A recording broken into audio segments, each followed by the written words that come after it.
So it doesn't fall again. So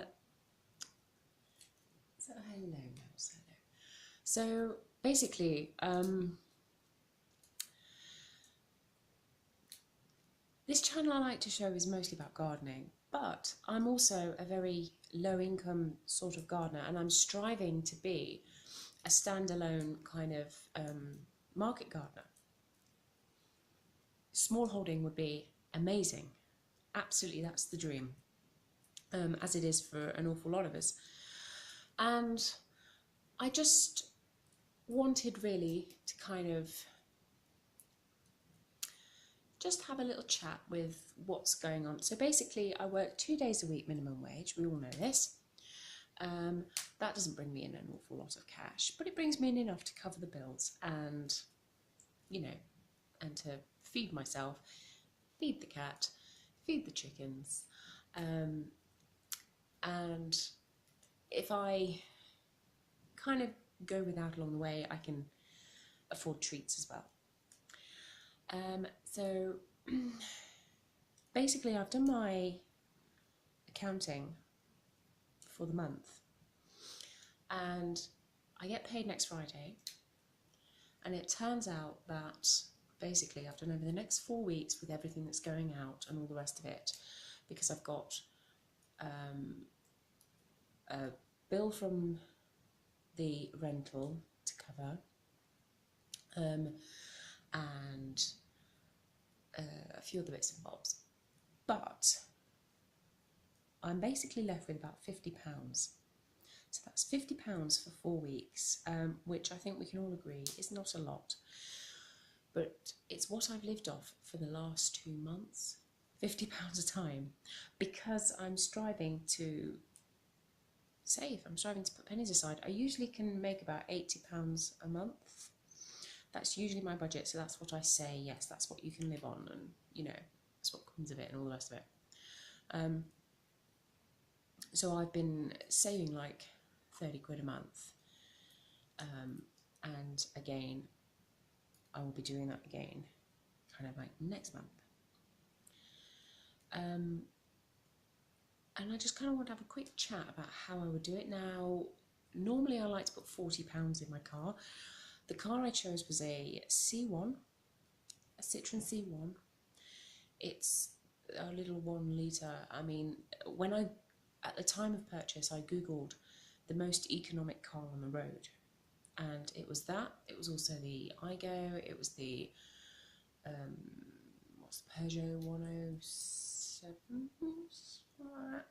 Basically, they all have the same engine, but just a different coat, different, you know, body. And the C1 had the best economic of them all, so that's the one I went with. And because I paid cash, I got a bargain, because it was at Christmas as well, and they wanted to meet their bonus quotas. So that's one way of doing it: pay cash for everything. In order to have that, you need to put it aside. Now, the reason why I only have like 50 quid to live on is because I'm putting like £250 into a savings account each month. So I'm basically making myself quite incredibly poor. But I think that's why I can maintain a decent mentality, is because I know I'm not really poor. I'm just making myself poor, you know, because I've got goals, I've got achievements that I would like to attain. Now, the reason why I'm doing 250 is because it's a savings account with a decent interest rate, where you can save up to 250 a month. You put it away for a year, then you get paid. And you think, okay, it's a decent rate, you know, I'll put the maximum in so I can get the maximum out. And I'll try not to touch it. I will do my best, try not to touch it. Because 250 a month is £3 grand. That's not bad to have sitting around. There is that also saying that you should really try and put aside 10% each month of your savings, of your earnings. 10% is a good start, good marker, and just let it compound. And over time, that'll add up as well. And it will. Because, you know, I earn probably about 500 a month. you know, a bit over, but 500 a month. If I was to put £50 aside each month, in a year that's £600. That's actually quite a lot, really, you know, if you had to find it. So that would work too.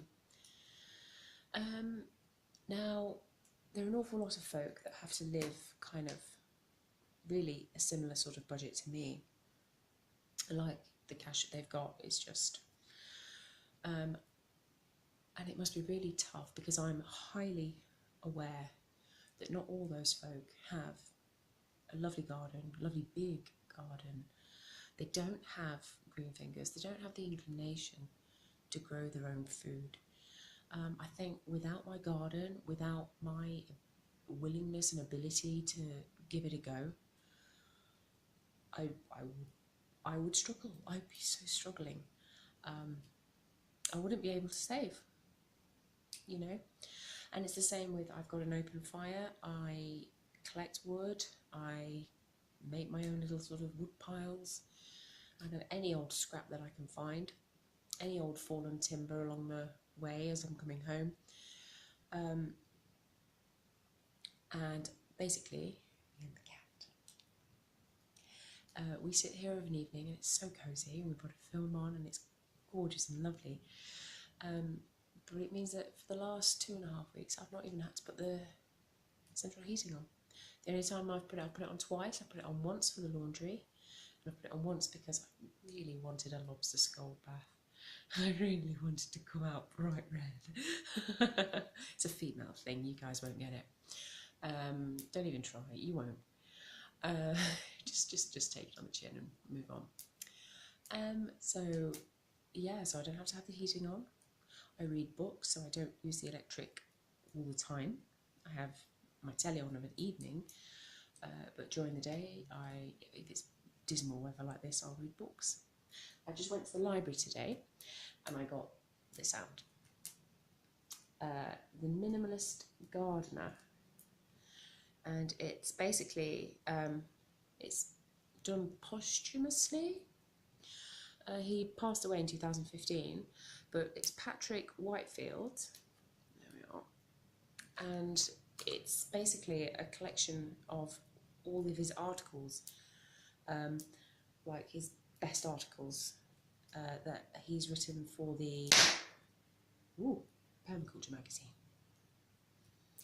Even Fire's getting excited. So I'm currently working my way through that.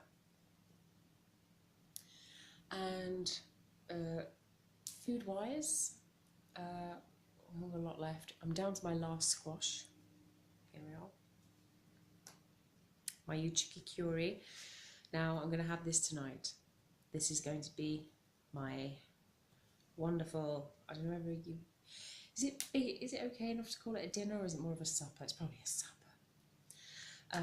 And yeah, I've got some beans on the soak, got some dried borlotti beans on the soak, and I've got a little bit of passata left, bought passata. I'm going to make like a kind of filling and pop that in there. That'll be really nice and lovely. Twinned with a little sadness because I have to wait another season for more squash, but we'll be okay. Yeah, so I just wanted to show you really that yes, you can achieve it, it can be done, and just do your best. If you really want it, strive for it and go for it.